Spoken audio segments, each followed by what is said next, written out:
Эльбрус – самая высокая горная вершина в России и в Европе. При высоте более 5,5 километров покорение этой горы является настоящим испытанием даже для опытного альпиниста, который решил бы совершить восхождение в одиночку. А когда покоряешь гору в компании с четвероногим другом, задача усложняется многократно. Но 7 июля Алан Саркитов из Карачаево-Черкесии и Асхат Гузоев из братской Кабардино-Балкарии совершили восхождение на Эльбрус в сопровождении собаки породы Басхан-Пари, или же карачаевский волкодав по кличке Басхан.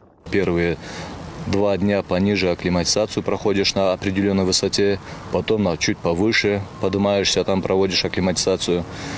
И потом смотрим, наблюдаем, как он тебя покажет. Прогулка на определенную высоту, идешь, бегаешь, ходишь, дыхание его, как он себя показывает, как он себя ведет, как он выдерживает. Ну, первые дни он меня напугал, конечно. Ну как, его нужно было немножко удерживать. А потом... чем дальше, чем выше, он уже вел себя более смиренно, и мне было уже более спокойно.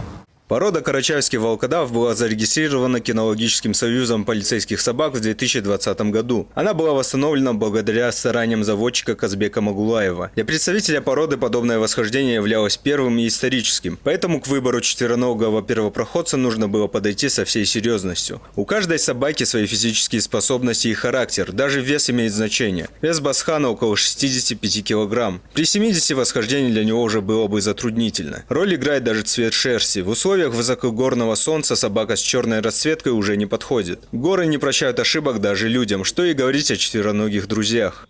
Стараемся, ищем, подбираем. И, конечно, нужен был типаж, чтобы идеально подходил в первую очередь. Чтобы внешний типаж, там, строение головы, груди, клетки, лап, это все имеет значение. Во-вторых, как к тебе относятся, конечно. Были разные типажи. Например, типаж подходит, но у него характер агрессивный. Как минимум месяц надо, чтобы он ко мне привыкал, чтобы я его кормил, жил. Салтан Бекбалатов – хозяин Басхана. Расставаться с четвероногим товарищем даже на время было сложно, признается он. Но все же пересилило желание испытать породу в высокогорных условиях.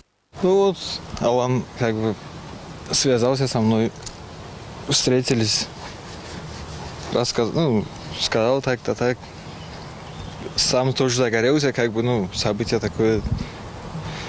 И согласился, он прямо на следующий день собаку отправили. Салтан шутит, что больше переживал за Алана и Асхата, чем за Басхана. Собака все-таки сильная и неизвестно, как поведет себя в экстремальных условиях. Сомнения, это очень опасное место. Маленькие тропинки, там лед, все же. Единственное, о чем я думал, то, чтобы он не потянул куда-нибудь их. И все же Басхан не подвел ни хозяина, ни альпинистов, став первым представителем своей породы, покорившим Эльбрус. О своем восхождении с Басханом Алан сейчас готовит документальный фильм, где он подробнее расскажет о подготовке и покорении Эльбруса. Беслан Туаршев, Мурат Кимрюгов, Архыз 24.